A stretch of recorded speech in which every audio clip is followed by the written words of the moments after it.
I never thought they'd put a bukkake scene in a DC TV show, but, well, not my proudest wank. Oh, hey, didn't see you there. How's it going? So, the finale of Doom Patrol Season 2 has just dropped, and throughout this video, we're going to be breaking down everything that you need to know about the ending. Obviously, there will be heavy spoilers here, so if you haven't had a chance to check out the final episode yet, then I highly recommend that you turn off now.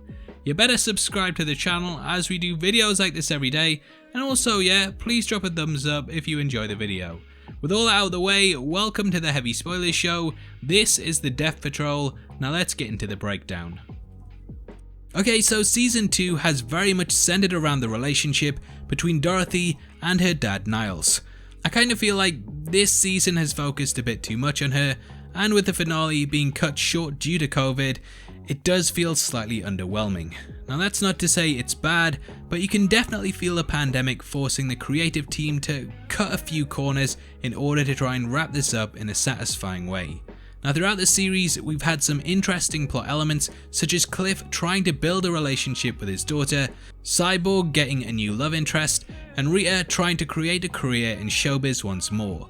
Lawrence also very much sees the truth behind his relationship with his family, and the season as a whole thematically centers around the children and their parents having to make good on their mistakes. There's more family motifs here than a Fast and Furious film, and I really got the feeling that it was about the Doom Patrol casting aside the family that they had biologically in favour of the one that they'd formed as friends. That's all kind of surface level stuff, but it does feel laced throughout the entry. There's also a good bit with stealing stone in episode 5 that was probably the height of the season, and you know what, that Avengers parody in episode 8. In case you don't know, that used to be a crime fighting TV show, and it's actually the reason that the Avengers movie had to be called Avengers Assemble in the UK. Little bit of trivia for you there that I'm sure you don't care about. Now, the more we learn about Dorothy, the more we discover how dangerous she could be.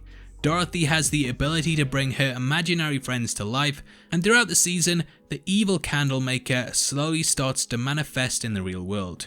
Now in the comic books, the Candlemaker was actually created through unconscious tensions that arose in the wake of the Second World War. The planet was in a constant state of paranoia, and whether it was countries developing nukes, the Cold War, or people thinking we would never see the Snyder Cut, this anger manifested into the character.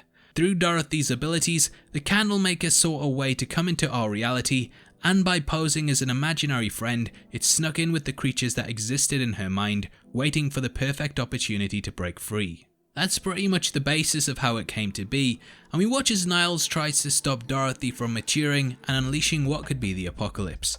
Now though Niles has tried his best to stop her from growing due to the repercussions it could have, the character gets a period in episode 8 to show that she's indeed aging. This blood coming on also acts as a metaphor for the bloodshed that the Candlemaker will bring forth, and as always, Doom Patrol kinda uses things we don't normally talk about in the open to signal the way things are gonna go. Cliff also learns that he will have a grandson and gets a wedding invite, and we also discover that Cyborg's girlfriend is a suspect in an FBI investigation. The two go their separate ways, with Borg likely having to go after her due to her fugitive status. Rita gets a chance to stop her, but doesn't, but you know what, I'm not mad at her, you go beekeeper. Lawrence and Jane also go on a mission to find a primary personality in order to inhabit the latter's body, and it's here that Miranda is able to slip in and take over. I'll talk about this later in the video, but it's something important to bear in mind. Elsewhere, Niles and Dorothy go to a fun fair in what could be their last day together. Here she has a vision of her mother, who tells her that it's time. She transports her to their home, and I love the little inclusion of the red boots. Dorothy of course wore ruby slippers in The Wizard of Oz, and these granted her the wish to return home. I actually think that they may be used as a way to grant a wish for Doom Patrol's Dorothy, and they will likely be the key to defeating the Candlemaker. Now these boots also have another meaning. When she's in the bathroom, the show hovers on her white trainers and the blood that appears on them. The fact that we go from the red blood on her trainers to her red boots showcases that she's growing as a person and is now ready to take on a bigger role. Now to make matters worse, Niles starts to succumb to his sickness due to losing his immortality, and the stakes really rise as we head into the finale. The Candlemaker manifests at the carnival, and the Doom Patrol are called in to save the day.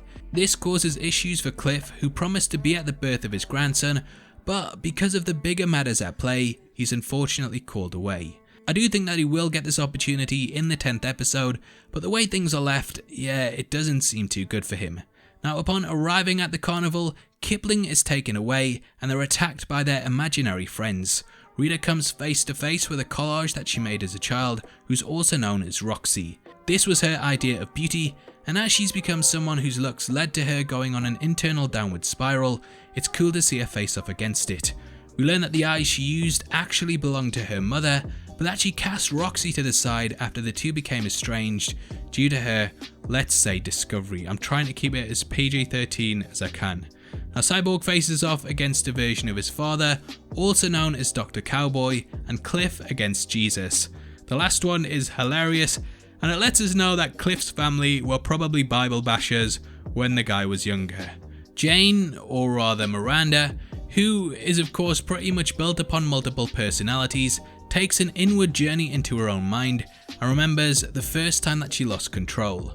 This was because of her boyfriend, who tried to host an orgy in order to add some spark back into their relationship, but she never saw it as missing anything and thus was completely torn apart by it. Miranda felt uncomfortable because of what was going on, and it's at this moment that she stepped back as the primary personality. Though, I thought she would have been used to having multiple people inside her. Yeah, you're having that? Now, we learn that this moment is what fractured Miranda and Jane completely, and that it allowed the latter to step forward and become the primary personality over her. However, there does come a big twist with this, as we do learn that Miranda stepped back and killed herself in the show. The Miranda that we've seen isn't really Miranda, and it is possible that it may be some facet of Jane's father. Now, we don't know that for definite, and yeah, there's very little to go on, but let me know your thoughts in the comments below, as it's something I'd love to discuss. This is the moment that made Jane take center stage and guide the group, but as we learn, this false Miranda has now taken back control. Now, the Candlemaker is of course the one causing their imaginations to run wild in the real world, and it showcases the power that he's come to possess. The showdowns that the patrol have leads to them being covered in wax, and Cliff is shattered whilst the rest of the group are frozen in place.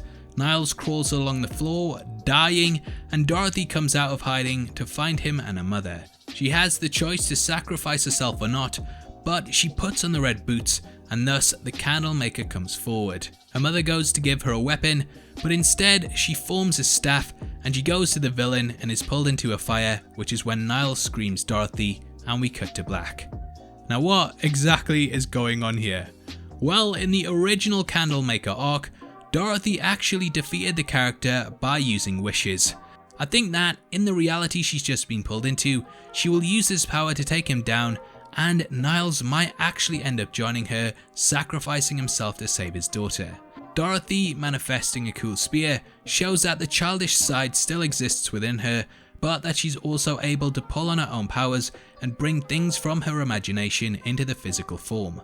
I think in the show that the Candlemaker exists very much like Pennywise, in that due to it being a creature that preys heavily upon the imagination of its targets, that in order to defeat it, one must use that as a weapon.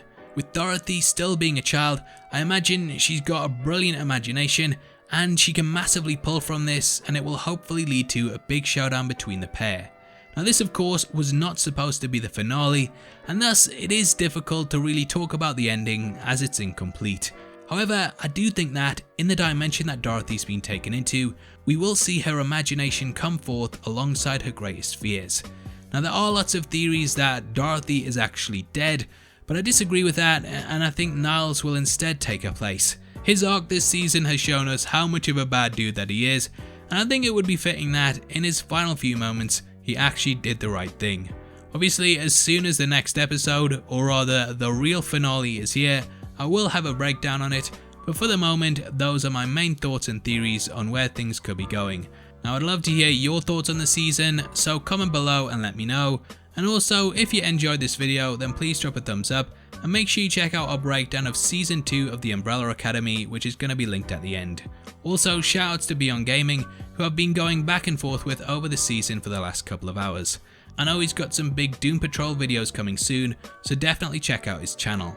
Don't forget that every month on the 15th we give away free Blu-rays, and all you have to do to be in with a chance of winning the MCU Infinity Saga box set is leave a like and subscribe with notifications on. If you want to support the channel and get to see content early, then please consider clicking the join button below. You can also come chat to us on our Discord server, linked in the description, or at Heavy Spoilers on Twitter. Thanks for making it until the end of the video. You've been the best, I've been Definition, and I'll see you next time. Take care, peace.